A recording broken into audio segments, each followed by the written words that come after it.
Hello friends and greetings for the day. Welcome back to another tutorial on our foundation level sample paper discussions. We are in chapter 5 talking about several questions of this chapter from the set C, and we have covered a lot of questions so far from this chapter as well. And now it's time for us to quickly jump into the remaining questions of the chapter 5. And the very first question for today we are looking at is question number 36. The question number 36 says, during a project following agile methods, you find a discrepancy between the developer's interpretation of an acceptance criteria and the product owner's interpretation, which you bring up during a user story refinement session. Which of the following is a benefit of test independence exemplified by this particular situation? So though they're talking about an agile ceremony here, that is a user story refinement, the more important thing is what is that discrepancy which we are talking about, and what is that one of the benefit which we have learned as a part of chapter 5. If you remember, in 5.1 we had straightforward benefits and drawbacks defined to us, and we completely acknowledged and tried understanding the same. Now here we need to relate those things, how exactly a benefit can be utilized the best in this particular scenario. And some of the benefits were that, or basically there are two standard benefits of having the independence of testing. And number one was to find different defects, as the testing team, which is independent, is different than the development team. So they are good at finding different defects than the developers, and that helps you to find more different defects every time.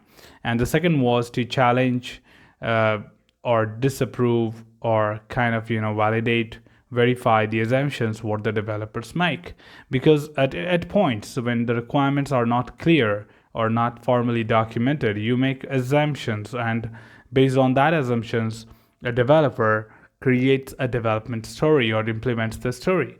And the tester, not being the one who is assuming, thinks from a user perspective and tries to verify, challenge, or disapprove those assumptions. So we're just talking about that second particular part of it, from the benefit of independent of testing. And here we have four options with us. A, recognize different kinds of failure. Now this is not the benefit being discussed here, because that's a part of the first benefit, but here that scenario does not talk about that it led you to find a lot of defects which developers could not find, right? That's, though it's a benefit, but this is not the scenario for that. B, taking primary responsibility for the quality. Now, as per the degree of independence testing, quality is everyone's responsibility. And C, removing a defect early. That's done by static testing and has nothing to do with the independence of testing. Yes, different people can review a work product just like testers, even developers or architects can review that, and you can find defects there in the static testing. So removing a defect early is a concept of static testing more than the independent testing. But coming to the option D, challenging the stakeholders' assumptions, yes, that's another benefit of independent testing, where a developer or product owner, when assumes certain things which are not clarified from the requirements, then a tester can challenge those assumptions, disapprove those assumptions, or verify those assumptions, right? So the right answer here is D, challenging stakeholder assumption is one among those benefits of having independent test team in the test organization. Let's look at the next question. That is question number 37, and here it says you are defining the process for carrying out product risk analysis as a part of each iteration on an agile project. Which of the following is the proper place to document this process in a test plan? Now, this is another one typical type of question which probably may not be asked in the examination. As far as like set C is concerned, we have seen a lot of agile driven question and a lot of questions which probably at foundation level is not required. And this is again another question adding up there, because until unless you are a test manager, you don't know what test plan is, how to write it, and which part of the test plan you should put this risk analysis detail, right? You need to gain some experience, and this certification is even for people who are like freshers, so they cannot certainly answer this question. So this is one among those typical questions which will not be a part of the examination, but yes, as it is being discussed here, let me answer you this question.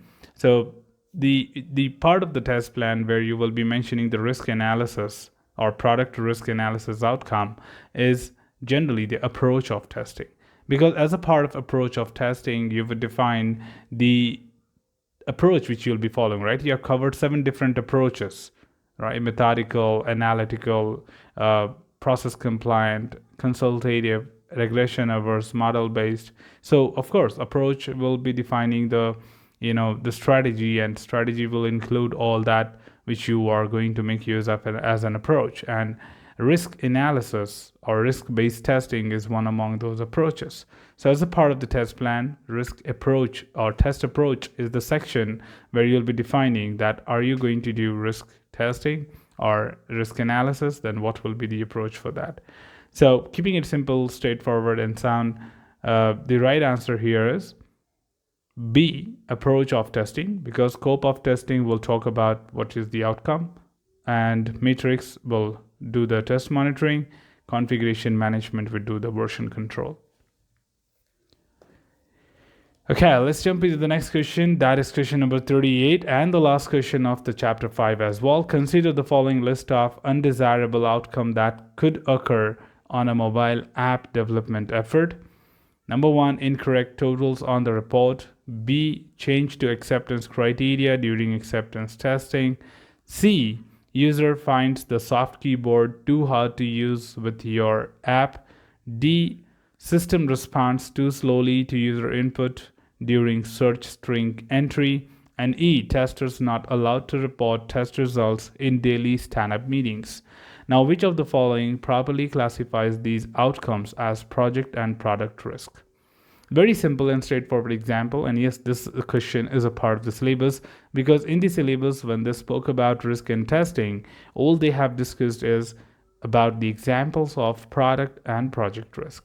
In simple definition, just to quickly remind you once again, that project risk is anything which is related to the activities which you perform throughout the project.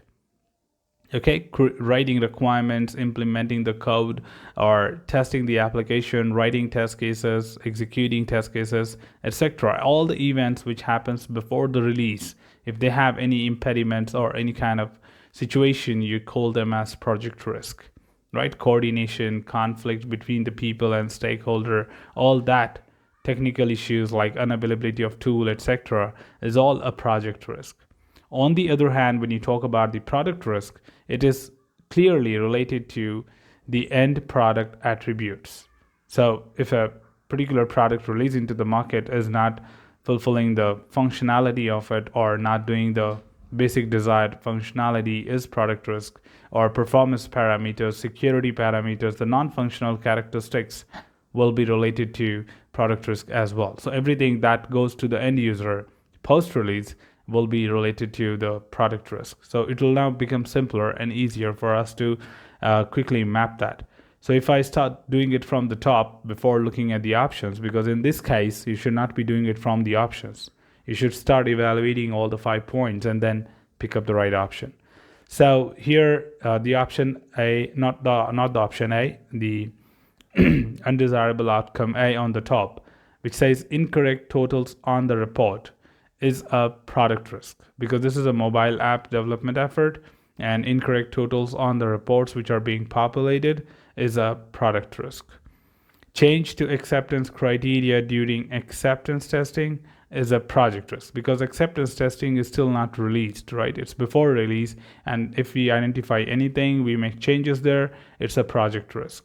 C, user finds out the soft keyboard is too hard to use the app, which is a usability parameter. Usability is a non-functional characteristics, and more than that, it says user finds the soft key. So users, that means end users, and the product is with them, and it's a product risk. That means they will stop using your product or probably use an alternative. D, system responds too slowly. This is a performance attribute, which is again a non-functional characteristics. And yes, it is a product risk as well. And E, testers not allowed to report the test results in the daily stand-up meetings. Yes, of course. This is also a project risk because this is during the project. So project risk where people are not updating or not allowed to update their status about the testing, then it may lead you to miscommunications or not having the proper hold of what exactly is going on. And that's where you can get stuck again within your project.